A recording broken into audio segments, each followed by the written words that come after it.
இந்த அக்கினி ஒருவருக்குள்ள இருந்தா அவங்க மற்றவர்களோடு, அவங்க உலகத்தோடு, அவங்க பாவத்தோடு சேரவே மாட்டாங்க.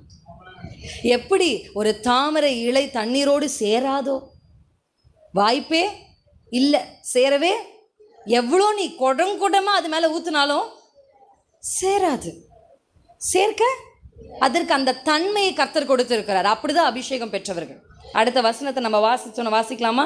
49 அப்புறம் 51 வாசிப்போம். நான் பூமியின் மேல் சமாதானத்தை உண்டாக்க வந்தேன் என்று நினைக்கிறீங்களா?